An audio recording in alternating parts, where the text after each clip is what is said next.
tidak mau negeri ini dipimpin oleh pemimpin yang memenangkan pertarungan pemilu dengan cara curang. Pret. Karena itu pertanggungjawaban dunia akhirat. Pret. Haram hukumnya kita dipimpin oleh orang yang mendapatkan kekuasaan dengan cara curang. Dengan cara membayar, dengan cara mengakali sirekap, dengan cara mengakali manual dan lain sebagainya. Karena itu, kalau kita melawan hari ini adalah perlawanan konstitusional. Bukan perlawanan inkonstitusional. Kita tidak melawan orang. Kita melawan sebuah fenomena, kecurangan, ketidakadilan, ketidakbenaran, dan hal-hal yang merusak demokrasi kita. Karena kita tidak ingin negara ini menjadi negara otoriter kembali. Pret. Refli Harun begitu semangat sekali, tidak mau dipimpin oleh negara yang otoriter, tidak mau dipimpin oleh negara yang curang dan sebagainya. Emang sudah ada buktinya. Bahkan di Malaysia, di Taiwan malah sudah terbukti tuh dicoblos Ganjar. Tetapi tetap kalah juga kan. Ini sungguh luar biasa ya. Kalau dalam sebuah grup namanya Naif. Jadi Yusril ini sungguh, siapa itu tadi ya?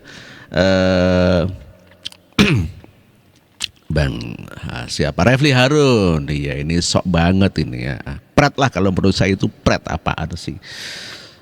Nggak mutu ucapannya ini ya. Bagaimana Pak Jokowi dengan luar biasa membangun bangsa ini, yang dilanjutkan, estafetkan kepada Pak Prabowo dengan Gibran nanti. Kami sangat mendukung.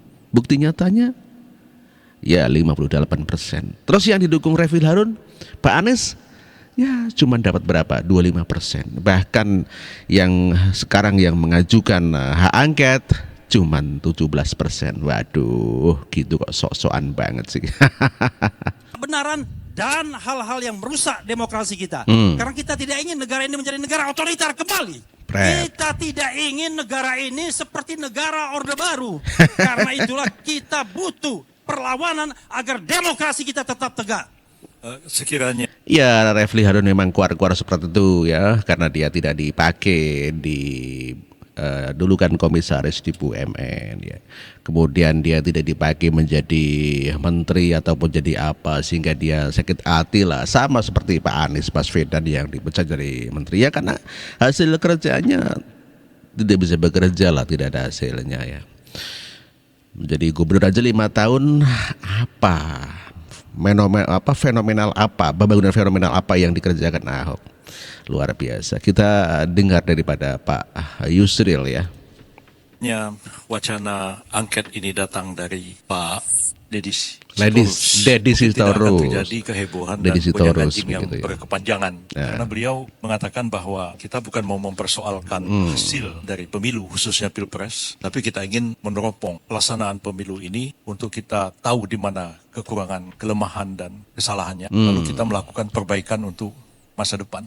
Ya, itu bagus lah kalau memang niatnya untuk perbaikan masa depan, boleh, asalkan jangan niatnya untuk memakzulkan Presiden Jokowi. Tidak ada jalurnya, salah kamar gitu kalau misalnya mau memakzulkan Jokowi begitu. Karena sebetulnya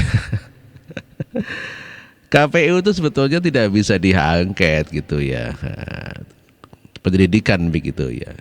Karena KPU adalah lembaga independen ya, bukan presiden gitu ya. Kira kalau seperti itu kita semua menyambut gembira, walaupun tentu ada tanda tanya juga. Sebab panitia angket itu sendiri dibentuk oleh DPR. Anggota panitia angket itu adalah prasi-prasi DPR itu sendiri. Dan kalau kita memang mau menyelidiki pelaksanaan pemilu ini betul-betul jujur, adil seperti amanat konstitusi, tidak curang, tidak suap menyuap, tidak sogok menyogok, itu dilakukan pasti secara menyeluruh. Tidak hanya Pilpres, karena pemilu kita ini serentak. Pilpres, kemudian DPR Provinsi, DPRD Kabupaten Kota, DPD. Dan tadi Pak Deddy Sitorus mengatakan semua ini uang untuk jadi anggota DPR pusat saja 20-30 miliar, kabupaten mungkin 4-5 miliar. Jadi panitia angket DPR yang terdiri atas partai-partai itu, yang malam ini ada 3 orang tokoh, ada Pak Pipin dari PKS, ada Pak Deddy dari PDIP, Pak Maman dari Golkar. Mereka juga akan melidiki dirinya. PDIP dapat 19% itu nyogok apa enggak? PKS dapat 70% itu nyogok apa enggak? Ya, ini udah kebongkar semuanya. Kalau seandainya nanti diselidiki, ya DPR nyogok semua, yang jadi itu nyogok semua, nggak ada yang tidak begitu, kecuali mungkin yang lagi rame itu Bang Komeng begitu ya, dapat 2 juta suara, dia tuh cuma foto nyeleneh saja dan kelihatannya dia tidak keluar uang untuk nyogok ya. Kalau diselidiki semuanya, wah bisa tewas itu DPR semua, baik di tingkat kabupaten ataupun provinsi ataupun juga pusat, karena semuanya adalah mengeluarkan duit 20-30 miliar per kursi anggota DPR, itu pun belum tentu jadi. Golkar dapat 15% menurut quick count itu nyogok apa enggak? Kalau tadi dibilang untuk satu anggota DPR perlu 20-30 miliar, apa 19% PDIP dapat kursi itu kalau diangkakan 110 kursi, 110 kali 30 miliar atau tidak? Bapak yang nyelidiki, Bapak sendiri mungkin. Pak Maman akan nyelidiki dirinya sendiri. Lalu apa orang mengatakan ini cuma dagelan aja ini angket Betul, ini. betul. Saya sebagai ketua partai PBB yang nggak kebagian kursi, ya saya senang aja nonton. Oh, rupanya bapak-bapak ini dapat 19% nih, keluarnya 30 miliar. Betul. Seorang. Ya PBB Iya. nggak dapat kursi, ya nggak satu perak pun keluar uang. Berarti ya kami partai yang paling jujur di Republik ini. Itulah pernyataan daripada Pak Mahfud MD yang begitu sangat menggertak. Membuat kubu oposisi begitu sangat tidak berkutik ya. Memang kenyataannya yang mau diselidiki apa? Kalau DPR yang diselidiki apa? Pemilihan umum yang diselidiki, tidak hanya Pilpres. Kalau di Pilpres yang diselidiki tidak ada yang bagi-bagi duit, tetapi kalau DPR udah fakta itu, baik tingkat kabupaten ataupun provinsi ataupun pusat, itu mengeluarkan uang. Silahkan kita buka-bukaan, selidiki sekalian. Nah, oke, terima kasih atas kabar hari ini. Wassalamualaikum warahmatullahi wabarakatuh.